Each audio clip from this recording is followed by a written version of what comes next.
കേരളം മാറും ഒഡീഷയെപ്പോലെ പറഞ്ഞത് BJPയുടെ ദേശീയ അധ്യക്ഷനും കേന്ദ്ര ആരോഗ്യമന്ത്രിയുമായ JP നഡ്ഡയാണ്. കഴിഞ്ഞ ദിവസം കൊല്ലത്ത് അമൃതാനന്ദമയി മഠത്തിൽ അമൃതാനന്ദമയി അമ്മയുടെ ജന്മദിനാഘോഷത്തിൽ പങ്കെടുക്കാനെത്തിയ അദ്ദേഹം പിന്നീട് കൊല്ലത്ത് നടന്ന BJPയുടെ പരിപാടിയിലാണ് ഇത് പറഞ്ഞത്. ഇത് എന്താണ് അദ്ദേഹം ഉദ്ദേശിക്കുന്നത് ഈ ഒരു സ്റ്റേറ്റ്മെൻറ്റിലൂടെ? അതായത് തദ്ദേശ തെരഞ്ഞെടുപ്പ് വരുന്നുണ്ട്, അതിൻ്റെ പിന്നാലെ നിയമസഭാ തെരഞ്ഞെടുപ്പ് കൂടി വരികയാണ്. ഇത് മുന്നിൽ കണ്ടുകൊണ്ട് തന്നെയാണ് കേരളത്തിൽ, അതിന് തൊട്ടു മുമ്പ് അമിത്ഷാ കേരളത്തിൽ വന്നപ്പോൾ പറഞ്ഞ വേറൊരു കാര്യം ആലോചിക്കും. അത് മറ്റൊരു തരത്തിൽ പറഞ്ഞു. 26-ൽ കേരളം BJP 25% വോട്ട് നേടും. രാജീവ് ചന്ദ്രശേഖർ ഇവിടെ തിരുവനന്തപുരത്ത് മത്സരിച്ചപ്പോൾ പറഞ്ഞു, തലസ്ഥാന നഗരിയുടെ മുഖച്ഛായ ഞങ്ങൾ മാറ്റും. ഞാനിവിടെ ജയിച്ചാലും ഇല്ലെങ്കിലും, തോറ്റു കഴിഞ്ഞാലും ഞാനിവിടെ തന്നെ ഉണ്ട്, ജയിച്ചാൽ ആ വാക്ക് അദ്ദേഹം പാലിച്ചു. തോറ്റിട്ടും അദ്ദേഹം ഇവിടെ തന്നെ ഉണ്ട്. തിരുവനന്തപുരത്ത് കാര്യങ്ങൾ കൂടുതൽ ശ്രദ്ധ കേന്ദ്രീകരിക്കുന്നുണ്ട്. എന്ന് വെച്ചാൽ തിരുവനന്തപുരത്തേക്ക് മാത്രം അങ്ങ് ഫോക്കസ് ചെയ്ത് നിൽക്കുകയല്ല. ഇപ്പോൾ ആലപ്പുഴ പറയുന്നില്ലേ, ആലപ്പുഴയിൽ എയിംസ്, ആലപ്പുഴയിൽ എന്താ സുരേഷ് ഗോപി എന്താ തൃശ്ശൂർ കൊണ്ടുപോകാതെ? സ്വന്തം മണ്ഡലമല്ലേ, സ്വന്തം മണ്ഡലത്തിലോട്ടല്ലേ സാധാരണ എല്ലാവരും പറയത്തുള്ളൂ. രാജ്മോഹൻ ഉണ്ണിത്താൻ പറഞ്ഞ് കാസർഗോഡ് വേണമെന്ന് പറഞ്ഞു. കാസർഗോഡുള്ളവർക്ക് മംഗലാപുരത്തേക്ക് പോകാൻ അധികം സമയം എളുപ്പമാണ്. പ്രത്യേകിച്ച് ആംബുലൻസ് ഒക്കെ ആണെങ്കിൽ അരമണിക്കൂർ ഉണ്ടെങ്കിൽ ചെല്ലും. അപ്പോൾ പിന്നെ ഈ സുരേഷ് ഗോപി പറയുന്നത് എന്താണ്, എന്താണ് ആലപ്പുഴയിലെ വികസനം എന്ന് പറയുമ്പോൾ അവിടെ ഒരു രാഷ്ട്രീയം കാണുന്നുണ്ട്. BJPക്ക് വളർച്ച സാധ്യതയുള്ള ഇടമാണ്. അതുപോലെ ഇപ്പം ഇവിടെ പറഞ്ഞിരിക്കുന്ന ഒറീസയെ പോലെ ആക്കും. അപ്പോൾ ഒറീസയ്ക്ക് എത്രത്തോളം വികസനം ഉണ്ടായിട്ടുണ്ട് എന്ന് നമ്മൾ വായിക്കണം. BJP സർക്കാർ വന്നതിന് ശേഷം അവിടെ വലിയ മാറ്റമുണ്ടെന്നാണ് നഡ്ഡ പറയുന്നത്. എവിടെ ഇല്ലാത്തത്? ഇപ്പം നമ്മൾ സമീപ സമയത്തൊരു വടക്ക് കിഴക്കൻ സംസ്ഥാനത്ത് റെയിൽ ഗതാഗതം മിസോറാമിൽ, മിസോറാം എന്ന് പറയുമ്പോൾ നമുക്ക് ഒരുപാട് ബന്ധമുള്ളതാണ് കേട്ടോ മലയാളികൾ. മിസോറാമും നാഗാലാൻഡും മണിപ്പൂരും എല്ലാം വലിയ വികസന മുരടിപ്പിലായിരുന്നു. അതിന് ഈ കേന്ദ്രം ഭരിച്ചിരുന്ന കോൺഗ്രസ് സർക്കാരുകൾ പറഞ്ഞത്, നമ്മൾ അവിടെയൊക്കെ വലിയ വികസനം കൊണ്ടുവന്നാൽ അയൽ രാജ്യങ്ങളുമായിട്ടുള്ള ബന്ധം മോശമാകും എന്നാണ്. നമ്മൾ അവിടെ ശ്രദ്ധിക്കാതെ ഇട്ടിരുന്നാൽ അവരും അവിടെ വലിയ കാര്യമായ ശ്രദ്ധ അവരും കൊടുക്കില്ല. അപ്പൊ അതിർത്തിയൊക്കെ അങ്ങനെ കിടന്നോളും. അപ്പൊ അങ്ങനെ കിടന്നോട്ടെന്നാണ് അവിടുത്തെ ജനങ്ങളെ. അവിടെ ട്രെയിന് വേണ്ട, അവിടെ വിമാനത്താവളം വേണ്ട, അവിടെ നല്ല ആശുപത്രി വേണ്ട, വിദ്യാഭ്യാസ സൗകര്യങ്ങൾ വേണ്ട. ജനങ്ങളിങ്ങനെ വളരെ കഷ്ടപ്പെട്ട് ഒരു പ്രാകൃതരായിട്ട് അങ്ങനെ കഴിഞ്ഞുള്ളൂ. ജനങ്ങളെ എങ്ങനെ നിർത്തണമെന്നാണ് ആഗ്രഹം.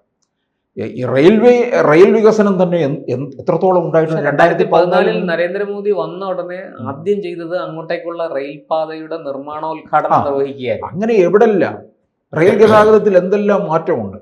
ഞാൻ ഇപ്പോഴും ഓർക്കുന്നുണ്ട്, തിരുവനന്തപുരത്ത് ഒരു 3-4 ട്രെയിൻ അടുപ്പിച്ച് ഓടാനും അങ്ങോട്ട് പോകാനും ഇങ്ങോട്ട് വരാനും തുടങ്ങിയത് രാജഗോപാൽ കേന്ദ്ര റെയിൽവേ സഹമന്ത്രിയായിരുന്നിട്ടില്ലേ? റെയിൽവേ അല്ലായിരുന്നു? അതെ, അന്നായിരുന്നു.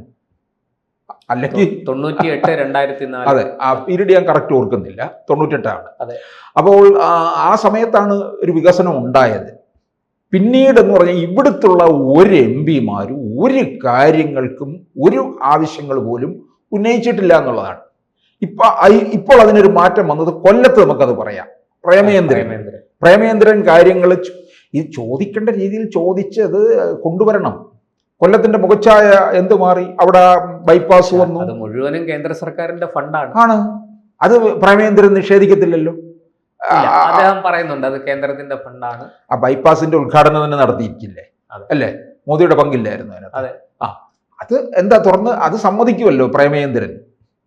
അതുകൊണ്ടാണല്ലോ പ്രേമേന്ദ്രനെ പിന്നെ BJP-കാരനാക്കുന്നു, BJP-യിലേക്ക് പോകുന്നു എന്നൊക്കെ പറഞ്ഞത്. കഴിഞ്ഞ 11-12 വർഷമായിട്ട് ഇങ്ങനെ നിരന്തരം പറഞ്ഞുകൊണ്ടിരിക്കുന്ന കാര്യമാണ്. പ്രധാനമന്ത്രി എടുക്കൽ അല്ലെങ്കിൽ കാര്യങ്ങൾ പറഞ്ഞ് നമ്മൾ എല്ലാം വാങ്ങുന്നതിൽ എന്താണ് തെറ്റുവരുന്നത്? അപ്പം ഇപ്പോൾ ഒറീസയെ പോലെയും അതുപോലെ തന്നെ ഈ സ്ത്രീകൾക്ക് വേണ്ടി പ്രത്യേക പാക്കേജ് തന്നെ ഇപ്പം കഴിഞ്ഞ ദിവസം ബീഹാറിൽ പ്രഖ്യാപിച്ചു. അവരുടെ അക്കൗണ്ടിലേക്ക് 10,000 രൂപ. അതുപോലെ തന്നെ സ്ത്രീകൾക്ക് പല പദ്ധതികളും സ്വയം സംരംഭകരായി മാറുന്നതിന് വേണ്ടിയിട്ടുള്ള, അത് ഞാൻ ഉറപ്പ് പറയാം, ഈ 2014 മുതൽ തന്നെ മോദി വന്ന കാലം മുതൽ തന്നെ സ്ത്രീകൾക്കൊരു പരിഗണന കൊടുക്കുന്നുണ്ട്. ഈ ശൗചാലയത്തിന്റെ ഒക്കെ കാര്യത്തിൽ നമ്മൾ കണ്ടതാണ്, വലിയ പരിഗണന കൊടുക്കുന്നുണ്ട്. ബേട്ടി ബച്ചാവോ ബേട്ടി പഠാവോ. എനിക്ക് എപ്പോഴും അത് ഞാൻ ഓർത്തു വെക്കുന്ന ഒരു കാര്യം, മൻ കി ബാത്ത് അല്ല, പരീക്ഷാ പേ ചർച്ച, പരീക്ഷയെ കുറിച്ച് വലിയ പേടി. ഉത്തരേന്ത്യയിൽ പെൺകുട്ടികളുടെ ഇടയിൽ അതൊരു വലിയ വിഷയമാണ്. പരീക്ഷ വലിയ പേടിയാണ് അവർ. അന്ന് ഈ കുട്ടികൾ, പ്രത്യേകിച്ചും കൊച്ചുകുട്ടികൾ എന്ന് വെച്ചാൽ ഒരു 10 വയസ്സൊക്കെ തൊട്ടുള്ള കുട്ടികൾ, ഈ 15 വയസ്സ് SSLC പോലെയുള്ള നമ്മളെ സെക്കൻഡറി സ്കൂൾ ലിവിങ്, ആ കാലഘട്ടത്തിൽ കുട്ടികൾക്ക് വലിയ ടെൻഷനാണ്. അപ്പം ഈ പരീക്ഷാ പേ ചർച്ച നടത്തിയപ്പോൾ കുട്ടികളോട് പറഞ്ഞത്, നമുക്കെല്ലാത്തിനും ഒരു ടൈം മാനേജ്മെൻറ്റ് ഉണ്ടാകണം. പരീക്ഷ എഴുതാൻ പോകുന്നതിലും പഠനത്തിലും ഒക്കെ നിങ്ങളതിന് മാതൃകയാക്കേണ്ടത് നിങ്ങളുടെ അമ്മമാരെയാണ്. അതായത് നിങ്ങൾ നോക്കണം, അടുക്കളയ്ക്കകത്ത് അമ്മ എന്തെല്ലാം ജോലികൾ ചെയ്ത് നിങ്ങളെ കൃത്യസമയത്ത് നിങ്ങൾക്ക് വേണ്ട ഭക്ഷണവും തന്ന്, ഉച്ചയ്ക്ക് കഴിക്കേണ്ടതും തന്ന്, കൃത്യസമയത്ത് നിങ്ങളെ വിടുന്നു. വലിയൊരു ടൈം മാനേജ്മെന്റ് ആണ് അത്. പിന്നെ നമുക്ക് തോന്നുമോ മോദി ഇത് പറയും, ഇതെന്തോ ഒരു നിസ്സാര കാര്യമല്ല. അതൊരു നിസ്സാര കാര്യമല്ല. ഇത് എന്താ അങ്ങനെയാണെങ്കിൽ ആരും പറയാതിരുന്നത് എന്തായിരുന്നു ഇതുവരെ? അതും മോദിജി എടുത്തു പറഞ്ഞു എന്നുള്ളതാണ് കേട്ടോ. ഞാനത് എപ്പോഴും അത് മനസ്സിൽ സൂക്ഷിക്കുന്നതായ ഒരു കാര്യമാണ്. അതിൽ നിന്ന് മനസ്സിലാക്കാം സ്ത്രീകളോട് എത്രത്തോളം റെസ്പെക്ട് ചെയ്യുന്നുണ്ട്, ആദരവുണ്ട്, വെച്ച് പുലർത്തുന്നതാണ്. അപ്പം ഞാൻ ഇത് പറഞ്ഞത് പലതരത്തിലുള്ള ഓരോരോ പദ്ധതികൾ, ഇത് ഈ കേരളത്തിൽ വന്നിട്ടുള്ള പല പദ്ധതികളെക്കുറിച്ചും ആൾക്കാർക്ക് അറിയില്ല. പ്രധാനമന്ത്രി ആയുഷ്മാൻ പദ്ധതി ഇപ്പൊ തന്നെ ഒറീസയിൽ അത് നല്ല രീതിയിൽ ഫലവത്തായതാണ്. ഈ ആരോഗ്യരംഗത്ത്, ഈ ആയുർവേദ രംഗത്തൊക്കെ വലിയ പദ്ധതികളും ഉണ്ട്. അതാർക്കും അറിയില്ല, ആരും സമീപിക്കുന്നുമില്ല ഗവൺമെൻറ് ആയുർവേദ ആശുപത്രികളിൽ. പിന്നെ വായ്പയുടെ കാര്യത്തിൽ നമുക്കറിയാം, നമ്മൾ പലതിലും പറഞ്ഞിട്ടുണ്ട്, മുദ്രാ വായ്പ അടക്കമുള്ള.